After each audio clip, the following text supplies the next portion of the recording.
So, gonna get into this next trailer here, and that's gonna be for the biggest trailer out this week, and that is Superman. Superman. So it is doing huge numbers, as we said here. So right here, Culture Crave here says that the Superman trailer has over 250 views across all platforms, most viewed trailer in Warner Brothers history. Is Wow, the it's almost like if you give the people what they want, they'll show up. Yeah. And then you have James Gunn. He said, "Crypto really did take us home with over 250 million views and a million social posts. Superman is officially the most viewed and the most talked about trailer in the history of both DC and the Warner Brothers. This is because of all of you. Thank you. We're incredibly grateful and most of all excited to share this movie with you in July. Happy holidays there." Yeah. So James Gunn also talked about that as well. Um, and you have not seen the trailer yet, Andrew, there for Superman? No, I just haven't had a chance to. I keep meaning to, and just busy doing other things. I literally came from a concert before we started streaming here, so Mm. yeah, that's how busy I've been. Yeah.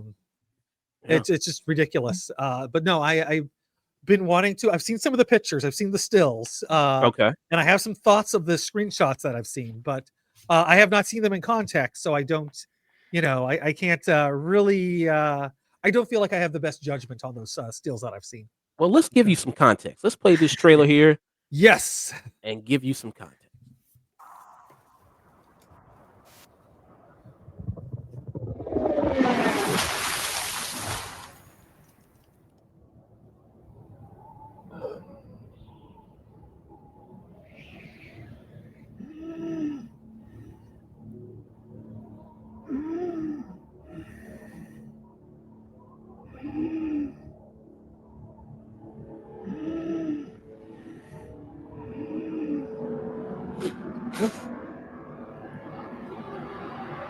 Now, Andrew, I mean, bring your vast knowledge of comic books here.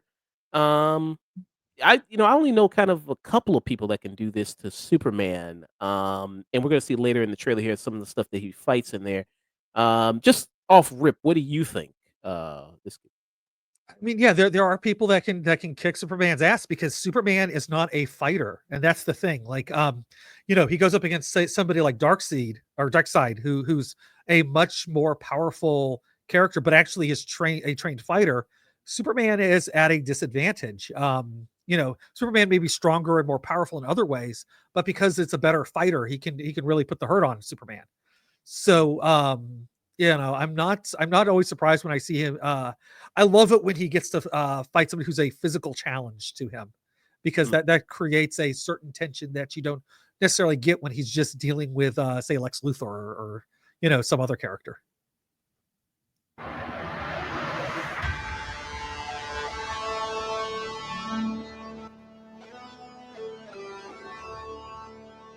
And there you have Lois Lane there, Rachel Bronson, who's in this.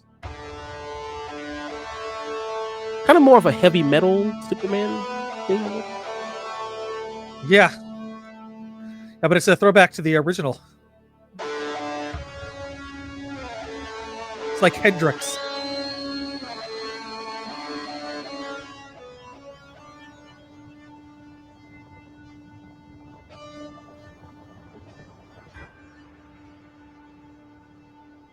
Okay, so now I get the cat memes. Home. Take me home.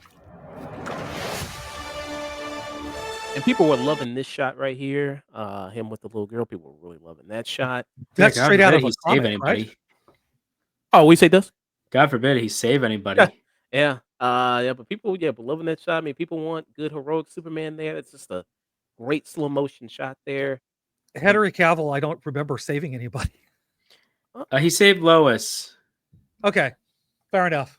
He saved those people in the oil rig and Man of Steel. He saved those. Yes, that is It's the been a one while since I've scene seen aside from that. that. Yeah. Yeah, but he wasn't in costume though, right? No, he was he was shirt off, on fire, I mean, it's a With great. It's a with a very hairy chest too. yeah. You I know, mean, it's a comic cool scene accurate. with him showing up, ripping the No, door yeah, off, and showing up on fire, and all these oil riggers are just staring in awe. That's great, but then that's all he really does. yeah. And what do you think about crypto? Love crypto in this? You know what? Like now I get the memes because I kept seeing the memes of Superman laying there and going, "Ps, ps, ps, ps," and then a cat just shows up, and then you see a skeleton in the Superman costume. Yeah, I've seen that meme there. I've seen that with the And it's like been all over my social media, so now I get the reference. yeah. But it seems like with crypto being added, kind of a little bit more. I guess people say like this is more of the fun of Superman again, more of The the Silver The Age. yeah, this yeah, is a comic book. more trying to be more accurate there and more.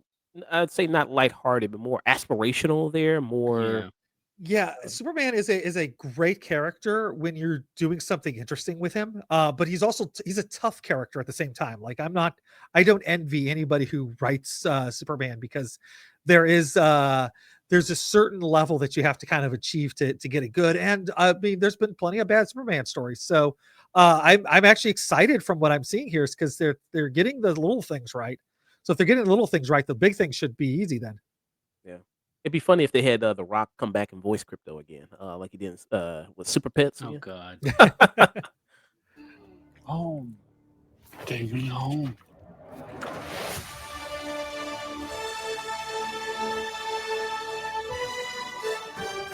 And there we see Nicholas Holt, who's Lex Luthor.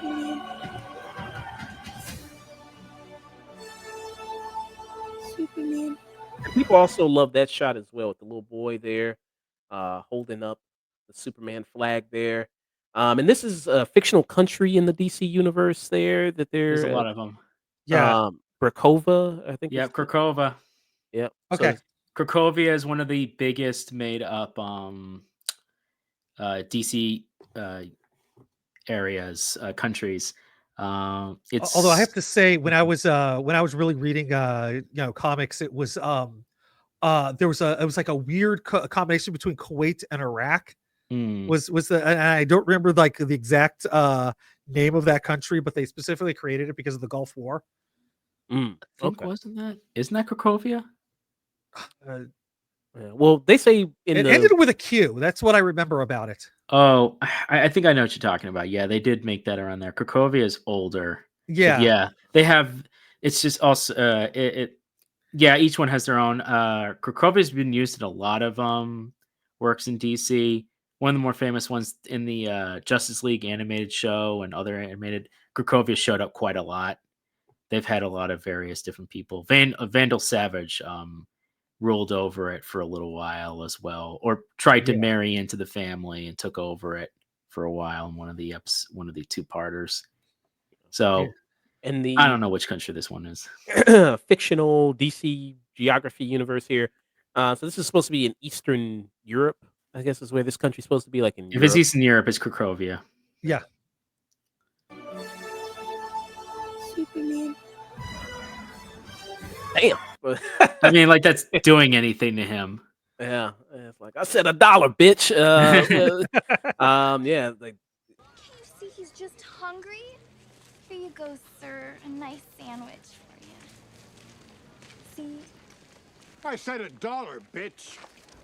Ow!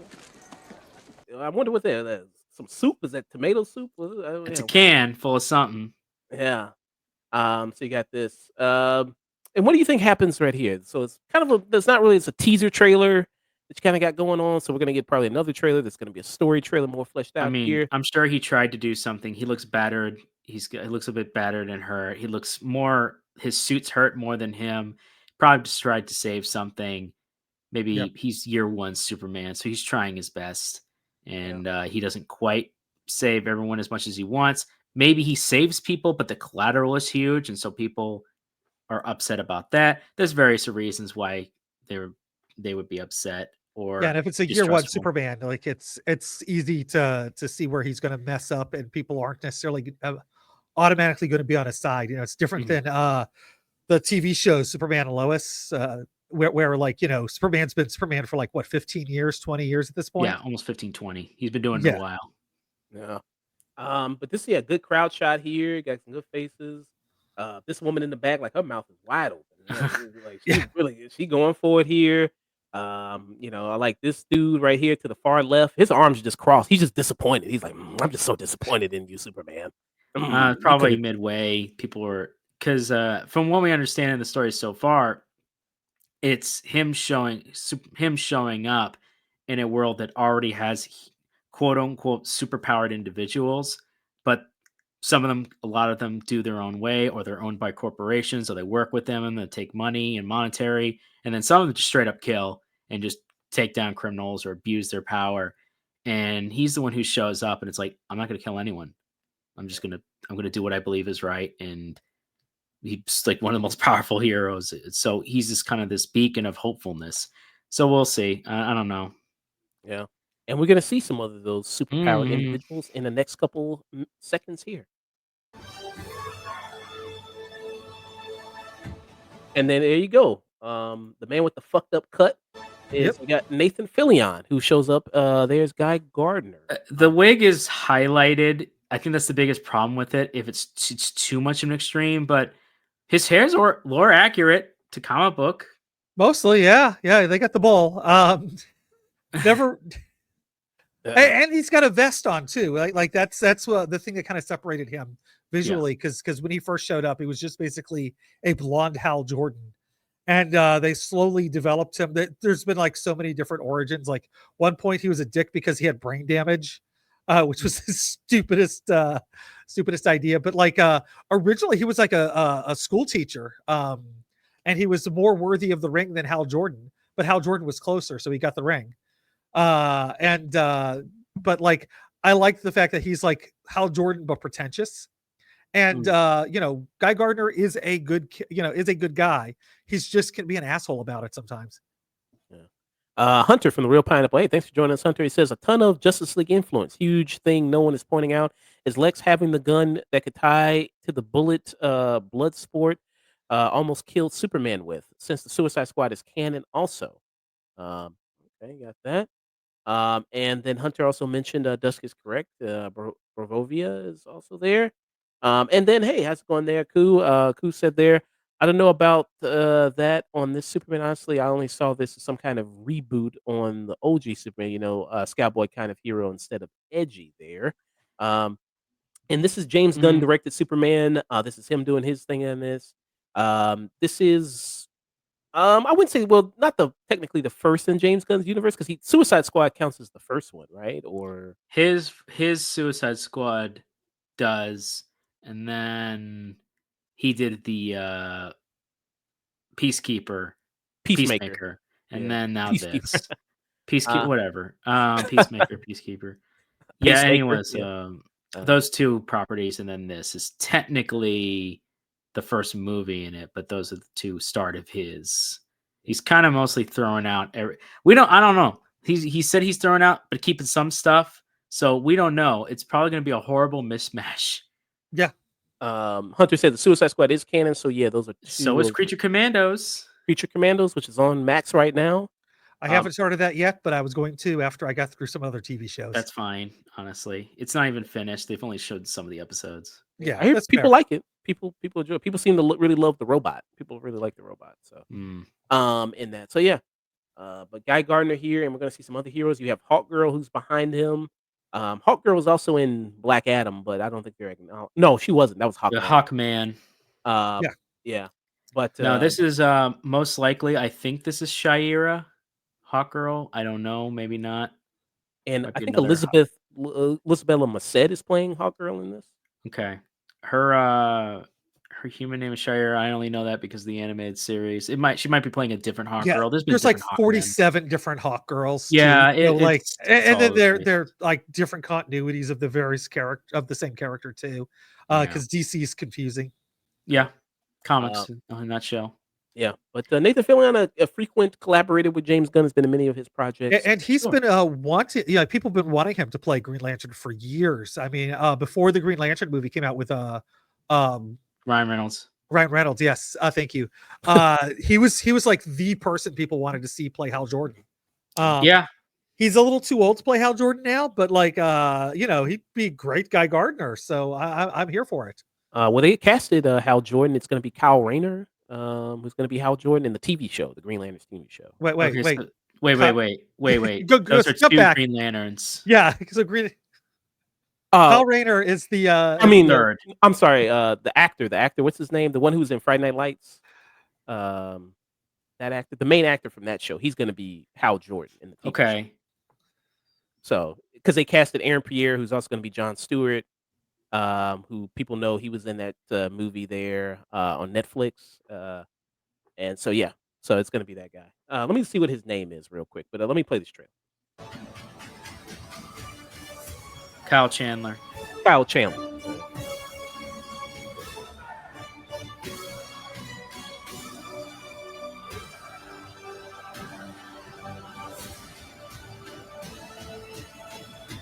And then you got Mr. Oh. Terrific, who's there as well. wow, yeah.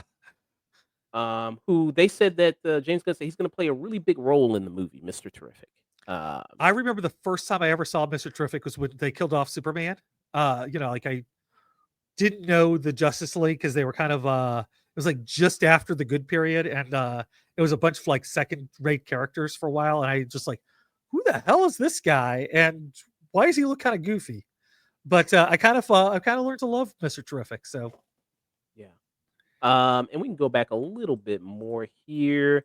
There, let's see. Let's go back right around here. And then he's fighting like this kaiju monster here. I don't know if that's supposed to be a particular character from DC or not. But not that I know off the top of my head, I but it know. could be. It seems more like that Hawkgirl is fighting the giant monster, okay. not necessarily him, which would be in lore for her people. Because they fight weird crap space stuff. Okay. So she kind of is fighting him, and then Superman kind of comes and goes, "I can help," and then he fucks up shit. You think? I don't know, maybe, Uh-huh. or maybe she pushes things further because that's what the Hawk people do. Those damn Hawk people. Yeah. I don't know. They have a name. I can't remember. Was it Targaryen? Yeah, something like that. And then Thanagarian. Thanagarian. Yes, there we go. And then this robot. What is this robot? So that robot could be one of his Kryptonian robots. Could have been one of his caretakers. He actually has in his Fortress of Solitude when he's not around. He actually has Kryptonian machines and robots with his crest symbol on them, helping out, and usually helped him train, helped him learn when he was still learning, and they operate and will maintain his Fortress of Solitude when he's away. Yeah, this is like very. I'm trying to remember who the creators were that kind of did the Grant Morrison style like Silver Age bring back concepts of stuff for Superman. But I'm like honestly I didn't read most of that stuff, so I do apologize. That's fine. But I know Grant Morrison did that with Batman.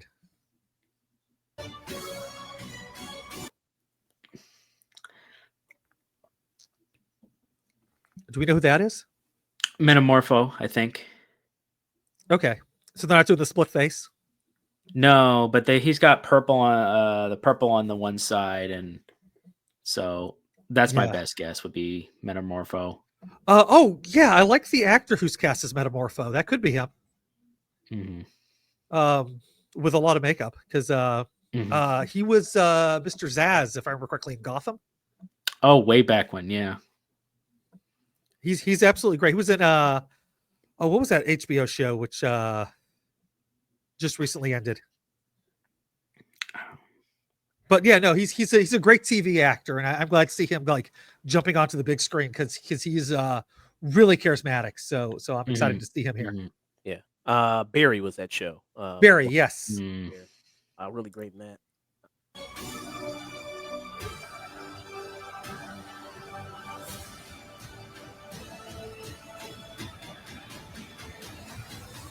That's a great shot right there. Him kissing Lois there, right there.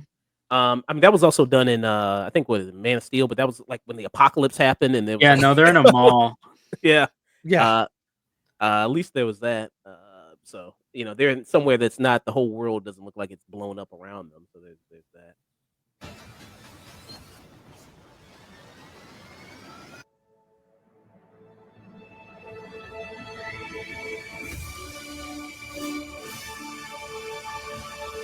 July 11th. What we got right there. All right. Oh, Yep. filmed for IMAX. Nice. So this is the first time James Gunn's kind of gone that way, right? Yeah. So, Dusk, what are your thoughts on the Superman trailer there? What do you? Cautiously optimistic. I like the tone. I like that they're going for a more positive Superman. I've been wanting that for years. No disrespect to the Zack Snyder fans. I feel bad for them in a way because they didn't fully get what they wanted to see, that full vision. But I didn't really like that vision. I always felt that he never fully understood. I could always understand that for Batman, but I never quite understood that for Superman. Superman's about hope. It's about optimism, and I don't think Zack Snyder truly ever understood Superman as a character. I feel bad more honestly for Henry Cavill because I think Cavill was a good choice, and I really feel bad for him for not getting the full opportunity to be an optimistic full Superman because I think he could have played the part extremely well. Oh, hell yeah. And it's just a shame that he won't get that. Well, you know what? You never know. DC's a weird place. They've got there's no reason they can't do when they get to Kingdom Come or Infinite or Crisis, and they can't have a Henry Cavill show up as a different Superman. There's no reason they can't do that. But until then, I like that it's not saturated to hell. The colors actually pop. It actually looks like healthy, natural colors. It's not desaturated to hell either. They cared somebody being saved. Oh my god! Finally, the city isn't being completely destroyed.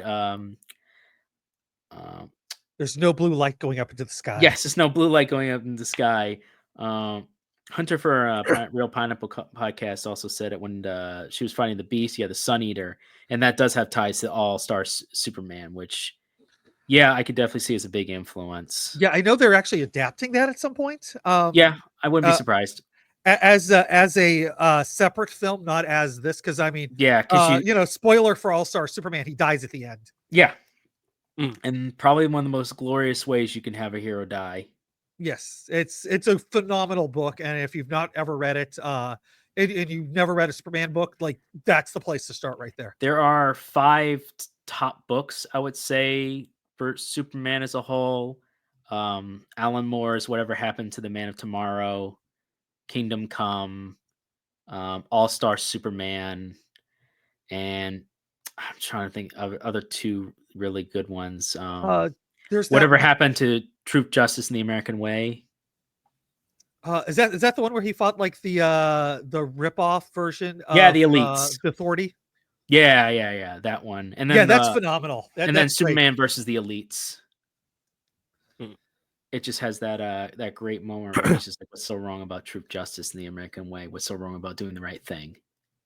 What do you think this is right here in the background? Because that was also on the shot. Photo teasing the trailer. Oh, Superman for All Seasons. That's another good one. That's another good one. That's another good beautiful one for All Seasons. Yes, great Tim art Sale on that artwork. Yes, phenomenal artwork. That artist is colorblind. That's amazing. He doesn't color his stuff. I forget who the colorist was. You can feel the black and whites though. But yeah, his black and white stenciling stuff is so good. It's very, very but good. Yeah, he's absolutely colorblind. And it came out whenever he was doing artwork for Heroes, the TV show. And they wanted paintings, and he's like, I can't see colors. So he did everything black and white, and they had another artist come in and color everything for the artwork that'd show up on the TV show.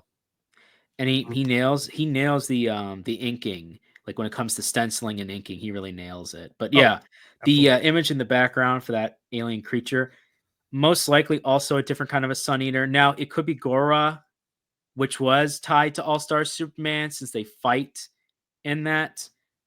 Where in the comic, I believe he spares him. Like even though he's beaten him to that point, he spares him. Or in the comic, does he kill him? I think he kills him in All-Star Superman because he's just. This is like the 3rd or 4th or 5th time he's trying to devour the earth and devour the sun and kill all life. And he's like, give mercy. And he's just like, I have repeatedly, and I've given you this, and you're just not going to learn. Now they changed that when they adapted that in animation where he actually spares his life and he ends up just imprisoning him. but he imprisons him in like almost like not a black hole, but basically like a prison where he can only feed on tiny bits of light to sustain him, but he can't go anywhere. Hmm. And yeah, no, it's and that could be what the image is. It could be also he could be like, this is the authority. This is the kind of threats that could be in the distance. This is why we protect you. It's weird that they have the authority though. Yeah, now. Yeah, like right off which the bat. yeah, which I mean, don't get me wrong, I love the authority, but that's a whole other can of beans. Yeah. Kind of doesn't gel with everything else, like Guy Gardner, Hawk Girl, all these other characters, Mr. Terrific. That I'm like, cool. Extended DC universe, they just show up, their camp, no problem with that. What is the authority doing here, though? That sets up a whole different tone. Yeah. I mean, especially since you got Apollo, which is basically the Superman movie that Zack Snyder was trying to make was essentially like Apollo if he was straight. Yeah. And you mentioned it, so yeah, you got Gardner, you got Hawk Girl. So yeah, as you mentioned, got Gardner, Nathan Fillion, Hawk Girl's also in this. Elizabeth Merced there. Who there? She was Dora. She was also in another comic book film there. She was in Madam Web, by the way. She was also in that. We don't blame anybody for that movie. You got that. You got Mr. Terrific, who we mentioned there. Eddie Gadinji there, who people might know. He was in X-Men First Class. His superpower was he was the guy that couldn't die but then died. Oh yeah, he's phenomenal in anything I've ever seen him in. Like just one of the best actors working. He was on that show with James Spader. What is it? Blacklist. Oh, okay. Blacklist. Oh man. And basically, you're watching, I think it's Eddie Gathecki is his name. Is that right? You're watching him square off against James Spader, and like they are like absolute equals on screen, which is amazing. And then they gave him a spin-off series, which honestly the spin-off series kind of sucked, but like it had such a great cast because it was him and what's her name? She was Jean Grey in the original X-Men movies. Oh, Famke Janssen. Yeah, Famke Janssen. Yeah. Okay. Yes, she there was a well cast spin-off show that just wasn't great. Yeah, it didn't. The scripts were just not good for it. No, even though they had such a great cast, but the Yeah. bottom line is I will watch that dude read a phone book if he does that. Sure. That's the kind of actor he is. So I'm So you're not worried at all about maybe these other characters that you didn't think they're going to take over too much from Superman? I mean, we don't know.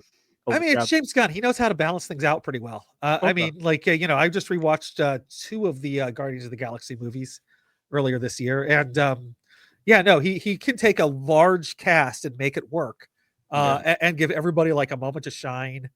So I'm not that worried about it. And, the Suicide Squad's also great. Yeah, we just don't know how much of what's going to be in and what's there, what's the beginning, what's the end, we don't know. But I think Hunter brings up a good point where he goes, Brainiac, big credit, heavy implying. I do like the Silver Age stuff. I am glad that's there as well, some of it. But I think it's common with the Authority and being it's a heavy setup along with other tech companies because it's not LexCorp yet. It's Luthor Corp. I actually like that's a nice touch because he's still going on Luthor. He's still a younger Lex Luthor. It's not quite, he hasn't had the ego and the presence and power because by the time, that's what makes him such a powerful enemy for Superman. It's not the fact that he can beat him on physical realm. It's that he has his hand in every single pocket and everything in position, technology around him. And so he's like, everyone in Metropolis, at least half the people working here work for me, whether they realize it or not. And that's power. And the human, and that's what makes him why he doesn't like Superman is that Superman is an alien being that they're all looking up to. And it's like, why are you looking up to someone who's not even from Earth? Look up to yourself. Become self from your own. It's this interesting, that's what makes him an interesting dynamic is he believes in greed of the self and the self-discipline to go upwards and using your intellect and your abilities. And so when he just sees people just like, oh, Superman's amazing. And it's just like, I don't buy it.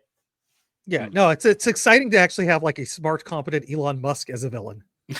Um, So I'm looking forward to seeing that they actually do that, because I believe Superman the animated series had probably the best version of Lex Luthor. Oh yeah, Clancy Brown voicing him. It's great. Yes. and the big thing, obviously, Superman. David Cornsweet. Even though we get a little bit here, how do you like his Superman? A little bit. How you like his Lex? You think they kind of just from a little bit you've seen? I gotta say, think like the one thing he nailed right there, just look at his posture. When Christopher Reeves played Clark Kent, he would slouch, and you can see some of that slouch in a lot of the scenes that you see in the trailer here, which is one thing I always look for, because that is how he separates. Like when he's Superman, his back is straight. He's got better posture and whatnot. When he's Clark Kent, he's like hunched over and comes across smaller, which works. And I see him doing that, which is fantastic, because I know like Brandon Routh, who I think now could play a better Clark Kent and Superman than he did in the movie that he was in. But he didn't slouch when he played Clark Kent. He had the awkwardness, but he didn't have anything else, like the he didn't physical have the presence. physicality added to him. Yeah, and like Christopher Reeve's level of physicality as Clark Kent is something that I always look for, and whoever's playing Superman. To also be fair, Christopher Reeve created the technique that people go by anyways now. He was from Juilliard. Yeah. He was top tier in his. I mean, he was first shit like actors do Jekyll and Hyde. If you watch a great adaptation, you can tell which character they are even without makeup. So I really do appreciate, like, you see that slouch right there. That bad posture. And you know what? I'm glad Hunter pointed out. He did.